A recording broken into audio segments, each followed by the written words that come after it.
Bismillahirrahmanirrahim. Assalamualaikum warahmatullahi wabarakatuh. Perkenalkan, nama saya Rahmawati Pujastuti, NIM F 2018-01010 dari kelas B1. Baik, di sini saya akan menjelaskan tentang biofarmasetika sediaan per oral. Sebelum kita melangkah lebih jauh, perlu kita ketahui sediaan per oral merupakan cara pemberian obat yang paling mudah dan nyaman. Cara pemberian obat per oral ini sering digunakan di rumah sakit ataupun pengobatan sendiri penderita penyakit tahunan seperti anti-epileptik dan anti-diabetik.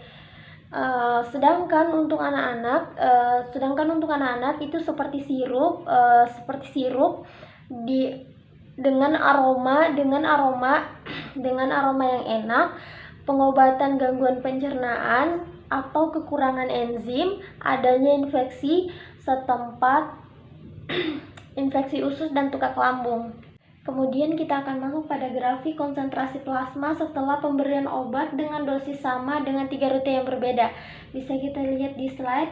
Di sini ada intravena, intramuskular, oral. Nah, intravena rute pemberian tercepat karena dia mencapai 100, sehingga bisa dilihat intravena lebih cepat dibandingkan oral. Kemudian intravena ini dimasukkan melalui pembuluh darah, seperti contohnya itu infusa atau injeksi. Sedangkan intramuskular diberikan melalui otot, sedangkan oral, kenapa pemberian oral lambat? Dia itu sama prosesnya seperti kita sedang menerima makanan untuk diabsorpsi. Oke, next kita akan masuk pada jenis sediaan, di mana jenis sediaan ini terbagi menjadi dua, yaitu solid dan liquid. Nah, solid itu merupakan jenis sediaan, suatu sediaan yang padat, sedangkan liquid merupakan jenis sediaan yang cair. Di mana di sini solid itu terbagi menjadi dua, yaitu tablet dan serbuk. Nah, di tablet ini terdiri dari pemberian bukal, sublingual, tablet salut, tablet lepas lambat. Sedangkan liquid itu terdiri dari larutan, suspensi, dan emulsi. Oke, lanjut kita akan masuk pada perbandingan dosis dan kinetika obat tablet nitrogliserin dalam berbagai sediaan. Nah, di mana perbandingan dosis ini kinetika atau perjalanan obat setelah diberikan sampai menimbulkan efek dari obat nitrogliserin atau golongan nitrat yang digunakan untuk serangan angina atau nyeri pada dada. Nah, di mana pada tablet nitrogliserin ini ada sublingual, bukal, dan oral. Nah, yang pertama itu ada sublingual. Sublingual, di mana kita tahu sublingual cara pemberiannya itu di bawah lidah. Sedangkan bukal itu diberikan di antara pipi dan gusi. Sedangkan onset itu merupakan proses dari awal pemberian obat sampai menimbulkan efek. Sedangkan puncak-puncaknya suatu obat tersebut berefektif atau aktivitas tersebut sangat bekerja secara maksimal. Sedangkan durasi ini dari adanya efek sampai hilangnya efek. Nah, di sini ada dosis lazim. Dosis lazim dari sublingual itu ada 0,3 sampai 0,8, bukal 1 sampai 3, oral 6,5 sampai 19,5. Kemudian onset kerjanya itu sublingual 2,5, sedangkan bukal 2,5 juga, oral 20,45. Nah, kemudian kita masuk pada kerja puncak, itu sublingual ada 4 sampai 8, bukal 4 sampai 10, oral 45 menit sampai 120. Sedangkan kita masuk pada durasinya, Sublingual 10-30 menit, sedangkan bukal 30-300 menit, sedangkan oral 2-6 jam. Nah, mengapa sublingual, bukal, oral memiliki perbedaan kecepatan dalam dalam absorpsi obat? Nah, itu karena kalau sublingual itu dia akan diberikan di bawah lidah, otomatis sel-sel saraf yang berada di bawah lidah tersebut yang dapat berhubung langsung dengan penyakit penyakit atau target penyakit. Begitu juga dengan bukal. Sedangkan oral ini harus melewati beberapa tahap terdahulu baru dapat diabsorpsi di dalam tubuh hingga dapat mencapai target penyakitnya. Oke, next kita akan lanjut pada biofarmasetika. Di sini ada bukal dan sublingual, seperti yang sudah saya bahas di slide sebelumnya, di mana bukal ini diberikan di antara pipi dan gusi, sedangkan sublingual diberikan di bawah lidah. Nah, di sini ada terdiri dari tablet. Tablet itu seperti yang biasa kita minum, sedangkan tablet salut ini merupakan suatu tablet yang sudah disaluti agar tidak salah pecah. Misalnya kalau kita minum obat, misalnya kalau kita sedang minum obat tersebut pecah atau terabsorpsi di lambung, atau dapat disimpulkan disaluti agar tidak pecah di tempat lain. Kemudian ada serbuk, larutan, suspensi, dan emulsi. Oke, next kita akan lanjut. Di sini kan kita membahas tentang sediaan per oral. Di mana sediaan per oral itu ada bagian dari mulut.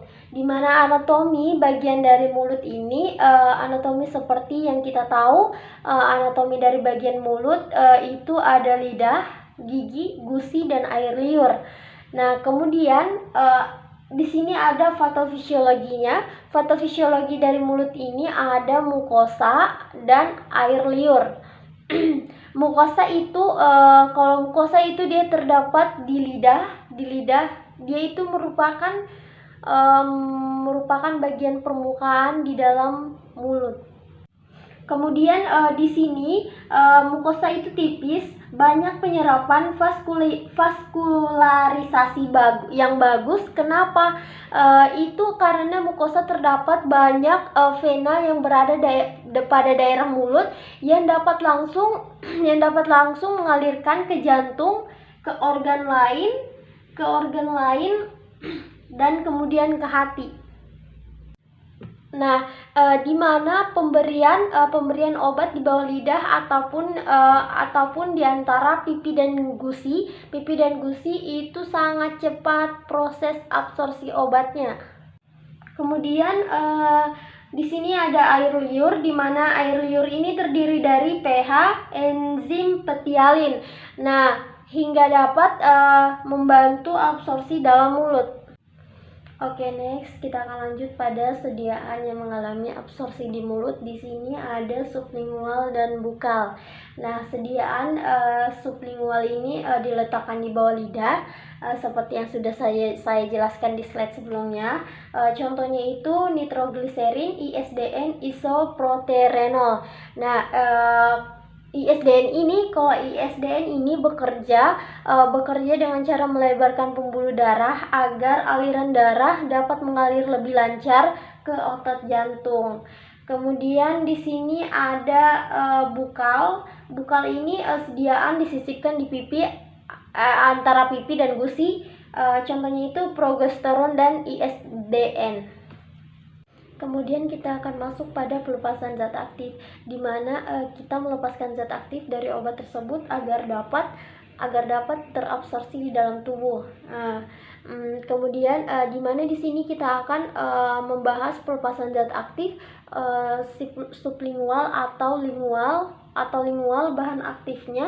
Bahan aktifnya itu akan dilepas dari tablet bersamaan dengan melalui tablet dalam mulut. Tablet dalam mulut itu cara melepaskan zat aktifnya. Kemudian permukaan mukosa yang tipis tersebut dengan perkolorisasi yang baik di dalam mulut maka akan memudahkan penyerapan bahan aktif tersebut dari jantung, organ lain, kemudian hati. Kemudian kita akan masuk pada pertanyaannya, apakah untuk sediaan bukal atau sublingual akan mengalami efek lintas pertama hepatik? Nah, seperti yang kita tahu, efek lintas pertama adalah suatu fenomena metabolisme yang mana konsentrasi obat itu berkurang. Jadi, kalau untuk pemberian secara bukal atau sublingual, dia itu tidak mengalami efek lintas pertama karena dia itu langsung terabsorpsi di dalam mulut. Baik, kita akan lanjut pada lambung. Di sini ada anatomi lambung dari pH, volume, gerak lambung, waktu transit, waktu pengosongan lambung, tegangan permukaan. Kemudian kita akan masuk pada faktor yang berpengaruh pada waktu pengosongan lambung, di mana yang pertama itu ada volume makanan, tekanan osmotik, besar partikel pada cairan lambung, pH, dan Michelius. Nah, apa sih yang dimaksud dengan Michelius? Michelius itu merupakan suatu posisi badan, tubuh atau keadaan tubuh di mana itu terdiri dari posisi tidur kiri dan kanan. Sedangkan kalau dianjurkan sunnahnya Rasul tidur dengan posisi ke arah kanan. Kemudian ada viskositas atau kental dan encer. Kemudian ada emosi juga dapat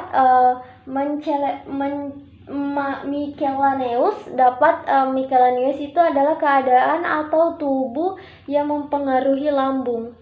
Kemudian kita masuk pada penyakitnya, di mana penyakit yang biasa berpengaruh pada pengosongan lambung itu ada diabetes, pylorus ulcer, hipotiroid dengan hipertiroid. Nah, apa sih yang dimaksud dengan hipotiroid? Hipotiroid itu kondisi tiroid yang tidak menghasilkan hormon tiroid yang cukup. Sedangkan hipertiroid adalah kelebihan, dia itu kebalikan dari hipotiroid, atau bisa juga hipertiroid itu kelebihan tiroid. Sedangkan gastric surgery itu adalah operasi yang dilakukan untuk menurunkan berat badan seseorang yang diabetes. Kemudian kita akan masuk pada usus besar, di mana usus besar ini terdiri dari konsistensi massa, absorpsi terbatas, dan ada beberapa obat yang mengalami absorpsi, teopilin dan metoprolol. Seperti yang kita ketahui, memang absorpsi di usus besar ini jarang sekali dan sangat terbatas, dan hanya obat tertentu yang dapat diabsorpsi di usus ini.